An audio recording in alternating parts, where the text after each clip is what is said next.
steep climb. You never know what's on the other side. Podcasting live from Alive and Social Network and Spreaker.com. This is Not So Kosher with Bex and Bobby. If you're new to the show, we thank you so much for trying us out. We just want to tell you about a really special guest we had in studio this week. On Tuesday night, we had recording legendary songwriter, musician Adam Levy come in. An amazing show. We're still sort of reeling in it. Before I turn it over to my partner, I just wanted to thank Adam personally for graciously coming into our studio. Not an easy subject to talk about. His son Daniel took his life. We talked about it. We talked about a lot of things. We're going to play that in its entirety. Both Beck and I were absolutely moved by this. We hope you are too. But then we will be able to see another side of Adam. We'll tell you about that later. But Beck's just like, what was your thought for the week? Well, how are you today? I'm well. How are you? I'm fabulous. Fabulous. You too, honey. I just want to let people know that we are finally on iTunes. It took forever, but they just knew we were just too hot and just took a little time doing that. Please feel free to tweet us during the show at Not So Kosher. Any questions you might have, we can get to Adam and get to you. Check us out on notsokosher.net. And follow, like, and share us on Facebook. Check us out on Spreaker, liveandsocial.com. And again, always remember you can tweet us and check us out on iTunes. Awesome. Oh, wow. We're loud. We're alone. You hear that? Oh, my gosh. Bex and I are in the studio. It's kind of an intimate thing. We haven't been alone for a long time. We've had guests pretty much for the last 5 weeks or so. So this is really cool. And we're going to get to our interview coming up shortly. But who are you? I know, right? It's kind of weird.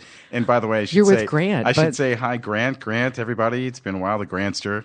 How's it going, everyone? You smell good. Oh, pretty. The three of us are back, the three amigos. And we're still, like I said, reeling from the interview the other night. So we're going to play that for you shortly. But, just hang with us. And at some point, we definitely would like people to start tweeting into us, texting us. Let us know what you think. Let us know we're loved. I know. It's kind of like we're alone here. I feel like we're in Siberia. Yeah, and especially on a day like today when we are alone. We are. We don't really know what to talk about. We're just twiddling our thumbs. Very strange.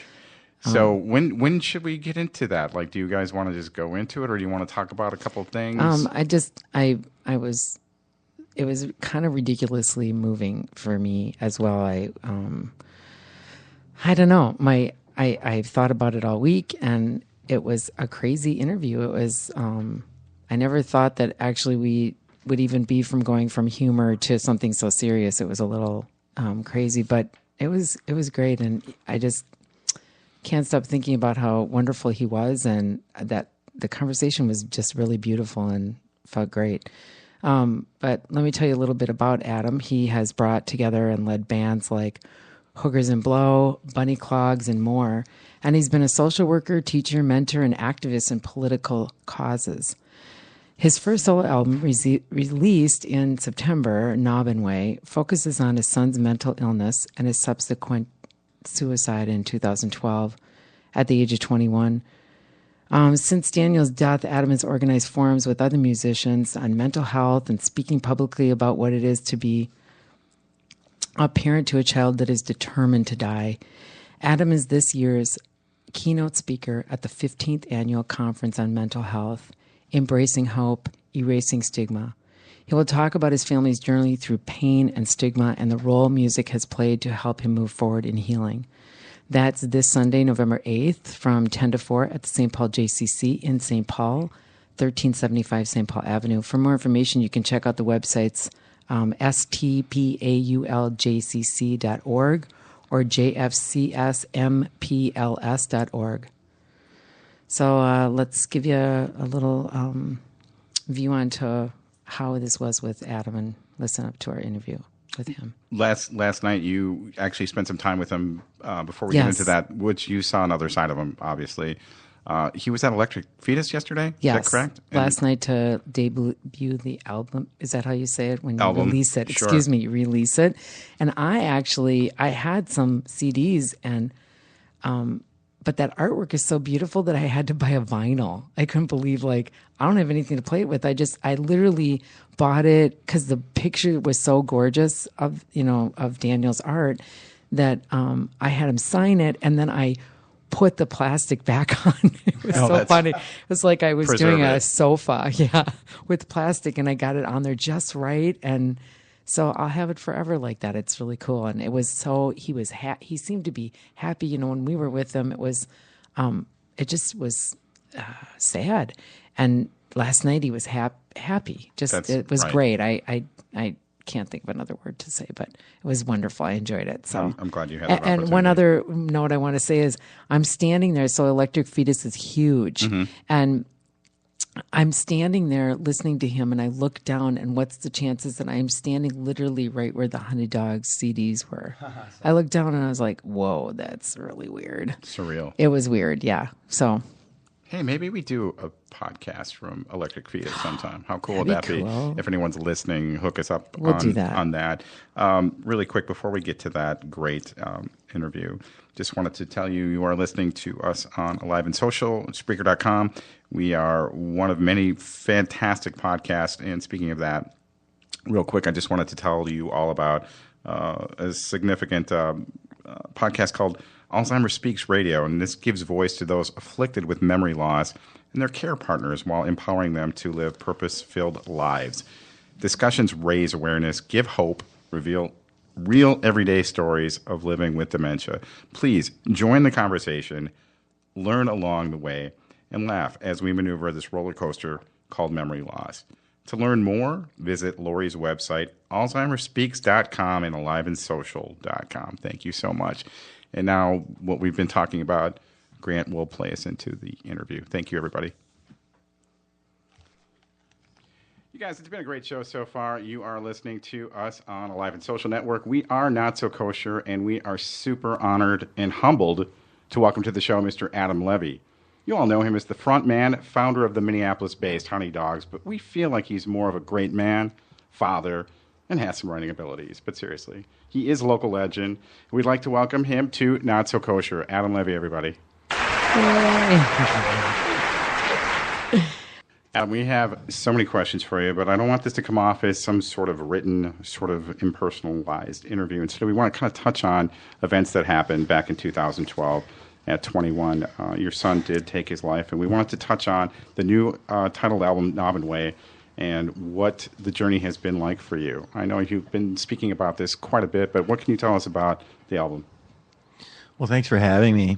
I would say, I've been making records now for 20 years, and lots of different styles of music and lots of songwriting, and one of the great things about playing music is that ability to connect with people about universal things that we all experience.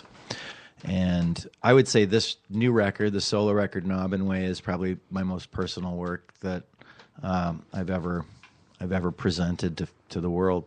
Taking away from everything that's happened today, currently, was this a conscious decision to do this album solo, not with the band? What was behind that thought process? Well, again, it's a very personal record, and it felt, as I was writing songs, unfolding it as something that was a statement of my own life and experiences seemed to make more sense than to make a Honeydogs record or something about my son's death. I would say that, we did What Comes After in 2011, recorded it, and a lot of that song reflects where I was at dealing with my son struggling with mental illness. So a lot of those songs, some very explicitly and others kind of obliquely address the fears that I had of loss and kind of just loss of control of my life in general. It was a really tough time. But I think making a record that was a solo record about this experience just seemed to make most sense. I would add, though, I did talk about it a lot. What I didn't do is I didn't write music about it for a couple of years. So it was really important right after my son died, to be public in conversations. And part of that was when my son committed suicide, there was this immense outpouring of people. And I didn't publish it. I didn't tell anybody except immediate family. But the word outpouring of, we're so sorry about Daniel. And at first I was like, oh, my privacy's been intruded upon, and this is just, I don't know what to do. But when my son died, there was, I don't know, something like 1,000 comments on my page. And Daniel's mother said, we have to say something publicly about this. And let's just make it short, but let's be somewhat honest in it.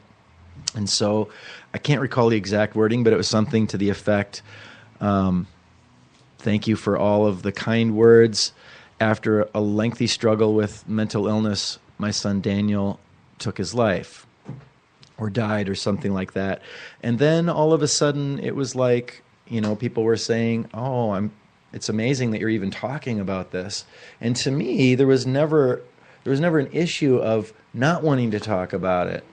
When my son was suffering from mental illness, people would ask, how's Daniel doing? And you're supposed to put on a game face. I think being from a Jewish family, there's always this sense that you don't want to burden people with health issues, especially like, oh, I'm doing terribly, but don't tell the children, that sort of thing. And so I guess there was a little bit of that in my family, but I also think there was another strain in my family, which was to acknowledge larger issues in the world that we live in. And so to me, it was like, my son is suffering from mental illness. This is really horrible. His pain is immense. And there's so many people that are like my son. And after his death, there was just no way of turning back. I felt like I'm a part of a club that so many people are a part of. We were elected to this. We didn't choose to have children with mental illness, and we certainly didn't choose to allow them to kill themselves.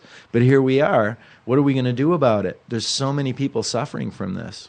Your lyrics are so honest. Was that sort of a cathartic process for you to get through this?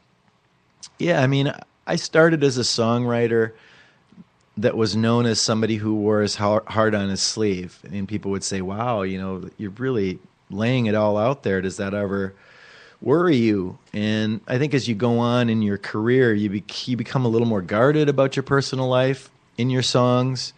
And I learned to express myself in maybe more poetic, metaphorical ways and not so explicitly. But this sort of subject matter, life and death and all of that, I think my language is colorful sometimes on this record. But overall, I think it is a very direct record in terms of lyrical content. I agree. I know what you're saying, that most of it is very much like, I need you to hear my story. But there is some, in fact, the few that I would hear like that, I didn't expect it. I was a little nervous again about listening to another because I was very sad. It would, it pulls at your heartstrings. It's difficult, I've heard that, and it's certainly not my intent to bum people out, to put something out there that's going to make people more upset. I really hoped that I would move people, and that I would move them to action rather than to alienation or to a point of hopelessness. And so I hope, and I've heard a lot of people have said, man, when I listen to this record, it's like, I don't want to be in public. I start crying, and it's really moving. And a lot of those people know me personally, and they know my story, but there's other people that didn't know the story. And I think that sort of universal sense of losing a child is something that we all, especially if you're a parent, you know that intense sense of loss. When did you decide that you wanted to be an advocate for suicide prevention? Was it right afterwards when you probably got approached by some, people tend to kind of, I know where you can go or whatever, and people you can talk to. Was it pretty much right away when you felt like you needed to talk about it and tell people about it, or did it take a while before you needed to come out of a show, or you felt more relief by just getting it out? I was talking a lot about it, and I think people were listening, and so I was invited to speak at various events just because I seemed pretty outspoken about it. And not everybody is. So no, not everybody is. But I would also say that the suicide prevention community does remarkably great work, and